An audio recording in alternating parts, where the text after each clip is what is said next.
Aquella tarde, mientras el sol se despedía lentamente en el horizonte, me encontraba luchando por mantener la concentración en el ensayo que debía entregar al día siguiente en la universidad. El tema era complejo y requería de un análisis profundo, pero mi mente no dejaba de divagar. Sinceramente, mi carrera no me apasionaba tanto como pensé en un principio, pero estaba atrapado en esa realidad y tenía que vivir con ella. Lo bueno es que ya solo me faltaba un año. A menudo, me encontraba sumergido en pensamientos sobre otras carreras que, en retrospectiva, me hubiera convenido estudiar, pero ya era tarde. Había tomado una decisión equivocada y era momento de afrontar las consecuencias. Las ciencias forenses merecen un gran respeto y mucho más que eso, requieren ser de estómago fuerte, pues no es cualquier cosa lidiar con los desafíos y situaciones que se presentan en este campo. La muerte, como tema central en muchas investigaciones forenses, siempre me ha parecido un asunto fascinante, enigmático e inexplorado, porque no sabemos realmente qué pasa después de que dejamos este plano terrenal. Aunque diversas culturas y religiones ofrecen sus propias interpretaciones, nadie ha regresado del más allá para darnos la respuesta definitiva. En momentos de introspección, a veces pensaba que la muerte sería como estar soñando, un estado en el que, dependiendo de tu comportamiento en vida, podrías encontrarte atrapado en una pesadilla interminable o disfrutar de un sueño reparador y lleno de felicidad. En otras ocasiones, mi imaginación me llevaba a considerar la posibilidad de que la muerte fuera en realidad una puerta a otra dimensión, en la que todos los fallecidos estuvieran viviendo una nueva vida, quizás incluso con nuevos recuerdos y experiencias por descubrir. Lo cierto es que nadie sabe qué sucede después de la muerte, pero es inevitable que algún día, todos nosotros lo descubriremos en primera persona. Y mientras esos pensamientos me asaltaban, me di cuenta de que quizás, a pesar de no ser la carrera de mis sueños, las ciencias forenses me brindaban una oportunidad única para explorar ese misterio eterno que nos envuelve a todos, la muerte. Y bueno, finalmente intenté concentrarme intensamente para escribir el ensayo que tenía pendiente. Mientras las horas pasaban, las sombras se alargaban lentamente hasta que, por fin, la oscuridad de la noche cayó sobre mi habitación. Fue entonces cuando logré poner el punto final a mi arduo trabajo. Mis ojos se sentían pesados, como si llevaran el peso de 1000 montañas, y mi mente estaba nublada por el agotamiento que me consumía. Decidí que era hora de rendirme al sueño y recuperar mis energías. Me levanté de mi escritorio, que estaba cubierto de papeles, libros y tazas de café vacías, y me dirigí a mi habitación. Vivía solo en la ciudad, lejos de mi hogar en un pequeño pueblo en Michoacán, ya que había decidido mudarme para poder estudiar en la universidad. Esta decisión había sido difícil, pero necesaria para cumplir mis objetivos académicos y profesionales. La soledad, sin embargo, era una compañía incómoda y desgastante. A menudo extrañaba a mi hermano, con quien había compartido toda mi vida y con quien pasaba las noches jugando videojuegos hasta altas horas de la madrugada.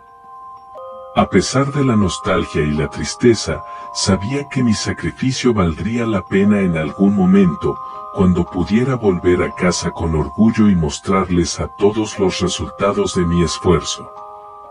En mi departamento, las noches eran especialmente difíciles.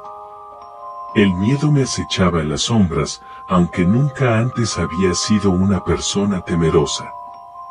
La oscuridad parecía más profunda y amenazante cuando estaba solo, y las tardes adoptaban un sabor rancio, como si estuviera atrapado en una película de terror interminable. Esa noche, después de terminar el ensayo, me acosté en mi cama, sintiendo cómo las sábanas frías acariciaban mi piel cansada. Mis ojos se cerraron automáticamente, como si tuvieran vida propia, ansiosos por escapar del agotamiento. Sin embargo, en muchas ocasiones, el cansancio extremo me llevaba a experimentar la parálisis del sueño, una aterradora condición en la que mi mente despertaba, pero mi cuerpo permanecía inmóvil, prisionero de mis peores pesadillas. Esas noches eran las más pesadas para mí, una tortura que me sumía en un abismo de miedo y desesperación. Pero esa noche, esperaba que el sueño reparador pudiera abrazarme y alejarme de la oscuridad que me rodeaba, pero no fue así. Unos minutos después de cerrar los ojos para intentar conciliar el sueño, comencé a sentir una presión abrumadora en mi cuerpo. Era una sensación inexplicable, como si alguien hubiera decidido posarse sobre mí, impidiéndome cualquier movimiento. Aterrorizado, intenté gritar, pero mi voz se ahogaba en mi garganta, como si estuviera siendo silenciada por algo totalmente desconocido. Mi mente comenzó a inundarse de imágenes grotescas y horribles, como si un torrente de pensamientos oscuros y retorcidos se hubiera apoderado de mi mente. Veía cuerpos en descomposición, escuchaba risas demoníacas y visiones perturbadoras me acosaban sin cesar, haciendo que mi terror se intensificara aún más. Con gran esfuerzo, abrí los ojos lentamente y descubrí que no había nada frente a mí. Todo estaba oscuro y silencioso, como si la habitación se hubiera tragado toda la vida. Decidí tomar unas cuantas respiraciones profundas y tratar de calmarme, repitiendo mentalmente que todo aquello no era más que un episodio pasajero. Poco a poco, la opresión y el miedo fueron cediendo, hasta que finalmente pude conciliar el sueño. La fatiga y el agotamiento terminaron por vencer al miedo, permitiéndome dormir en paz. A la mañana siguiente, me dirigí a la escuela sintiéndome exhausto pero aliviado. Para mi sorpresa, obtuve una calificación de 10 en el trabajo que me había costado demasiado. Después de la escuela, fui a ayudar a mi amigo Pablo, que trabajaba en una tienda de ropa para hombres. Él se había sentido mal aquel día, así que accedí a cubrirlo en su turno de trabajo. No era mucho tiempo, solo unas horas, y además los dueños me ofrecieron comida en la tienda y luego me dieron las llaves y se fueron. Atendí a varios clientes sin problemas, pero cuando llegó la hora de cerrar, me dispuse a limpiar el suelo mientras escuchaba un programa de radio en el que un brujo aconsejaba a personas con mala suerte. Fue entonces cuando noté la presencia de una mariposa negra de tamaño gigantesco posada en el techo. Mi abuela, una mujer muy supersticiosa, siempre nos había advertido que las mariposas negras eran presagio de desgracias, anunciando la llegada de eventos desagradables e incluso de la muerte de alguien cercano. Aunque yo no era alguien que creyera en esas cosas, aquel recuerdo hizo que el miedo recorriera mi pecho, temiendo que algo malo pudiera ocurrir. Mientras me debatía entre el miedo y la incredulidad, la mariposa comenzó a volar por toda la tienda, como si quisiera asegurarse de que yo no ignorara su presencia. Para agravar la situación, la música que sonaba en el programa de radio parecía sincronizarse de alguna manera con el vuelo errático de la mariposa, aumentando la atmósfera de terror que se había apoderado del lugar. No podía evitar sentir que algo muy raro estaba ocurriendo, como algo malvado estuviera manipulando el entorno a su antojo. Con el corazón palpitando en mi pecho, decidí enfrentar mi miedo y tratar de atrapar o ahuyentar a la mariposa negra. Tomé una escoba y me armé de valor, pero cada vez que intentaba acercarme a ella, la mariposa esquivaba mis embestidas, como si estuviera burlándose de mí.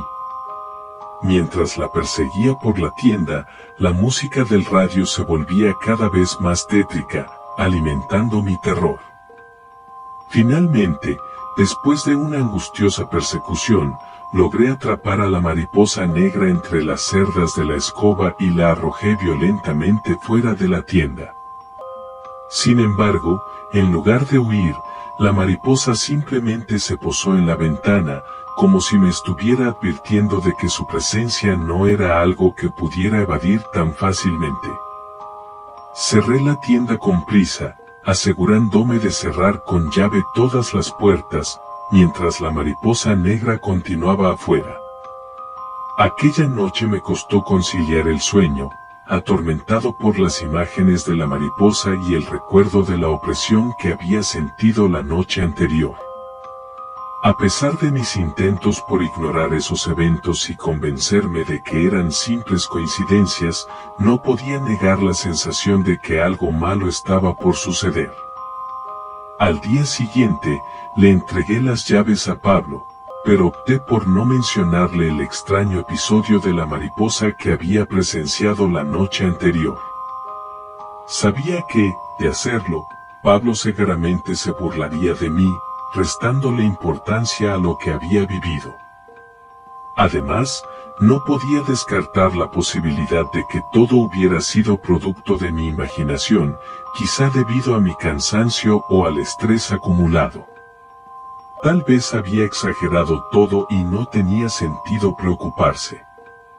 Pablo y yo teníamos un profesor llamado Sergio, quien gracias a nuestras excelentes calificaciones y al empeño que demostrábamos en su materia, Sergio solía invitarnos a realizar prácticas en la morgue que estaba al lado del panteón municipal, donde él trabajaba. A nosotros nos interesaba mucho aprovechar esa oportunidad, ya que nos permitía adquirir más experiencia en nuestra área de estudio y, por lo tanto, mejorar nuestras habilidades. Así que, cada vez que nos llamaba para pedirnos ayuda en la morgue, no dudábamos en acudir. Cabe mencionar que, Pablo, otros compañeros de nuestra facultad y yo solíamos salir de fiesta juntos durante los primeros años de nuestra formación académica. Cuando la madrugada llegaba y la fiesta acababa, en lugar de regresar a nuestras respectivas casas, nos dirigíamos al panteón municipal. Por algún motivo, ese lugar no contaba con vigilancia ni estaba cerrado al público, lo que nos permitía acceder libremente. Nos encantaba la idea de ponernos a prueba y asustarnos recorriendo los lúgubres pasillos del panteón, compartiendo historias de terror y desafiándonos a enfrentar nuestros miedos. Sin embargo, con el tiempo, la carga académica fue incrementándose y la escuela comenzó a exigirnos cada vez más. Los exámenes, las investigaciones, los proyectos y demás actividades relacionadas con nuestra formación empezaron a ocupar gran parte de nuestro tiempo libre. Ante esta situación, nos vimos en la necesidad de abandonar nuestras visitas nocturnas al panteón municipal y concentrarnos en nuestras responsabilidades académicas. De este modo, nuestras escapadas al panteón se convirtieron en algo que recordábamos cuando íbamos a ayudar al maestro en la morgue. Esa tarde, el teléfono sonó, interrumpiendo mis pensamientos. Era el profesor Sergio, quien con una voz profunda me pidió que por favor fuera a ayudarlo en la morgue unas horas más tarde. Me informó que llevarían un cuerpo y que ya le había avisado a Pablo. A pesar de sentirme cansado después de un largo día, acepté ir. Decidí cenar algo rápido y ligero para no sentirme pesado durante la labor en la morgue. Tras la cena, me di un baño relajante y me cambié a ropa cómoda, preparándome mentalmente para lo que me esperaba. Mientras me dirigía al lugar, la luna se asomaba en el cielo, iluminando mi camino con su luz. Al llegar, me encontré con Pablo, quien había llegado casi al mismo tiempo que yo. Juntos nos detuvimos un momento frente al cementerio y no pude evitar recordar aquella mariposa negra que había visto en la tienda de ropa, pues se conectaba muchas veces con la muerte. El profesor Sergio nos recibió con una sonrisa cansada, abriendo la puerta de la morgue para que pasáramos. Al cruzar el umbral, nos invadió una atmósfera fría y lúgubre, como si la alegría y la esperanza hubieran sido desplazadas por la tristeza y la desesperanza. El olor penetrante a desinfectantes mezclado con el aroma sutil de la muerte nos hizo estremecer. Las paredes grises, desprovistas de vida y color, parecían absorber cualquier rastro de felicidad. La plancha de metal fría nos causaba escalofríos al pensar en su propósito. Mientras esperábamos la llegada del cuerpo, el profesor Sergio comenzó a contarnos que se trataba del cuerpo de un niño, quien había sido atropellado debido a un descuido de sus padres. Sus palabras resonaron en mi mente, pues era muy triste y desafortunado que un niño perdiera la vida, no me parecía justo, pero esperaba que lo que había después de la muerte fuera un sueño y que para los niños fuera uno muy feliz. Pablo, conmovido, preguntó al profesor si era más complicado para él trabajar con casos de niños, ya que la muerte de alguien tan joven resulta especialmente desgarradora. El profesor, con una expresión de resignación, respondió que después de tantos años en su oficio, ya no le resultaba tan difícil lidiar con la muerte de los más pequeños, pero que, al fin y al cabo, seguía siendo humano y ver a un niño sin vida nunca era fácil de afrontar.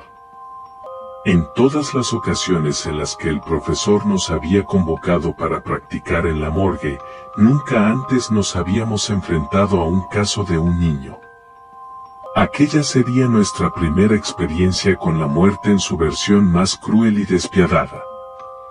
El profesor Sergio, reconocido por su meticulosa preparación y siempre disponer de todo el material necesario, sorprendentemente llevaba consigo únicamente 2 pares de guantes en esta ocasión. Para optimizar el uso de los guantes, me asignó la tarea de realizar la apertura del cadáver para la autopsia, mientras que mi compañero Pablo se encargaría de coser al finalizar el procedimiento. Cuando el cuerpo llegó a la sala, una sensación inexplicable de incomodidad me invadió. De alguna manera, pude sentir un súbito y punzante dolor en el pecho. Con el corazón latiendo con fuerza, me dispuse a efectuar la incisión en el cuerpo, siguiendo las instrucciones del profesor Sergio. Mientras realizaba la autopsia, noté que mis manos estaban frías y temblorosas, y mi respiración se volvía cada vez más irregular. El aire en la sala parecía haberse vuelto más denso y pesado. Cuando finalmente terminamos con la autopsia, Pablo se encargó de coser el cuerpo, tembloroso y con la cara pálida como si hubiese visto un fantasma. Por mi parte, me deshice de los guantes que había utilizado, sintiendo un alivio temporal al saber que ya no los necesitaría. El profesor Sergio y yo observábamos atentamente cómo Pablo cosía el cuerpo con suma concentración. La sala estaba en completo silencio, y solo se escuchaba el sutil sonido del hilo atravesando la piel del cadáver. Pero entonces, algo inesperado sucedió. Cuando Pablo estaba por llegar al pecho del cuerpo, la mano del niño muerto se levantó bruscamente y agarró a Pablo del cuello con una fuerza sobrenatural. El grito de pánico de Pablo resonó en la sala mientras su cuerpo temblaba violentamente.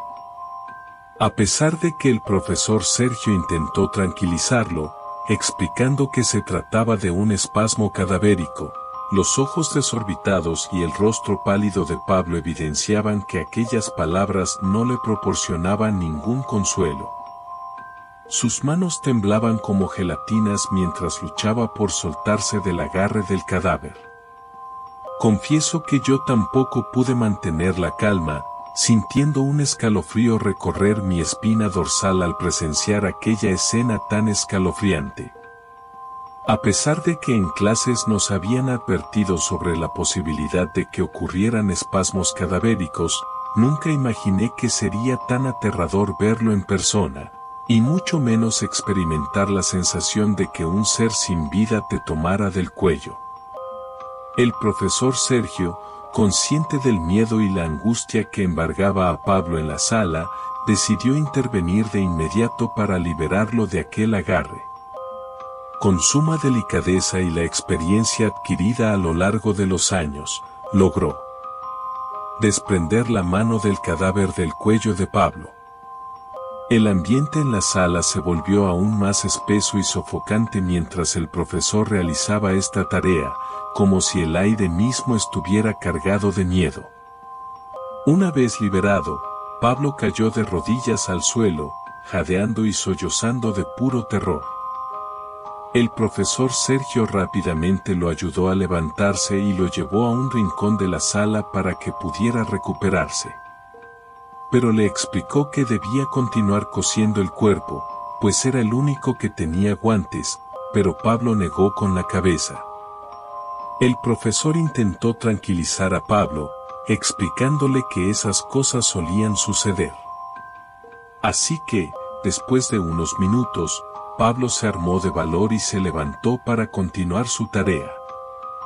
A pesar de que le costó mucho concentrarse debido a sus manos temblorosas y la tensión que sentía en su cuerpo, estaba a punto de terminar cuando algo aún más escalofriante ocurrió. Una mariposa enorme y negra, idéntica a la que había visto en la tienda de ropa, comenzó a volar alrededor del cadáver, agravando el miedo de Pablo. A pesar de ello, reunió toda su valentía y siguió cosiendo hasta terminar. Al ver a esa aterradora mariposa, mi corazón se aceleró y un escalofrío recorrió mi cuerpo, pues por alguna extraña razón presentía que era la misma mariposa que había visto antes. El profesor, dándose cuenta de nuestra inquietud, intentó espantar a la mariposa. Finalmente, la hizo alejarse, pero la mariposa se posó en el techo, como si estuviera vigilándonos desde las sombras. No podía evitar pensar que su presencia era una advertencia, una señal de que lo sucedido con el cadáver no era un simple espasmo cadavérico, sino algo mucho más siniestro. Los tres nos quedamos en silencio, tratando de no comentar sobre el suceso para no empeorar la situación. Pablo y yo decidimos ir a lavar y desinfectar nuestras manos e instrumentos, intentando dejar atrás el temor. Al entrar a los lavabos, sentimos una atmósfera extraña y gélida, como si la temperatura hubiera descendido drásticamente. Nos miramos, ambos sintiendo el mismo escalofrío, y vimos a la mariposa entrar al lugar. Lavamos nuestras manos rápidamente, pero mientras mirábamos al frente, escuchamos un sonido espeluznante, como si alguien estuviera rasguñando la pared de atrás. Nos quedamos paralizados, sin atrevernos a voltear hacia la fuente del ruido. En el instante en que el sonido cesó, nos armamos de valor y giramos hacia la pared. Lo que vimos nos dejó sin aliento. Escrito en la pared había una frase que decía: «Ayúdenme, hace mucho frío aquí». Y antes de tener oportunidad de reaccionar, volteamos hacia la puerta donde una voz inquietante y siniestra, pero de alguien muy joven, decía nuestros nombres, en un susurro escalofriante que nos dejaba la piel de gallina. La voz, profunda y lúgubre, parecía provenir del más allá, del espacio entre el mundo de los vivos y el de los muertos. La voz era la del mismo niño al que le habíamos realizado la autopsia unos minutos antes, con la piel blanca, la ropa deshecha por el accidente, sus ojos estaban llenos de lágrimas y parecía que estaba temblando del frío. Mi corazón comenzó a latir a 1000 por segundo, el sudor frío bajaba por mi frente y sentía que estaba a punto de desmayarme. No pude evitar gritar y Pablo reaccionó igual. El profesor Sergio fue a ver qué sucedía y al vernos en ese estado trató de hacernos reaccionar y nos preguntó qué había sucedido. Le contamos lo que habíamos visto, Le señalamos la pared, pero las letras habían desaparecido y el niño también. Nos dijo que nos fuéramos de ahí y nos llevó a cada uno a nuestras casas.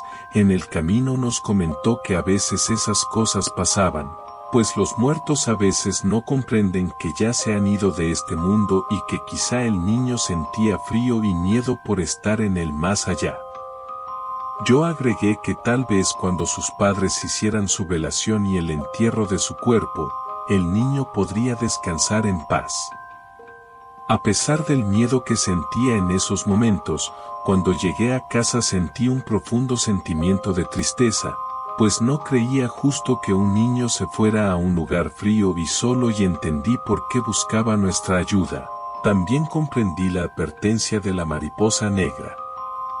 Esa noche, cuando estaba cepillando mis dientes, volví a escuchar la voz del niño pidiendo ayuda, pero esa vez más lejos, y no lo vi de nuevo.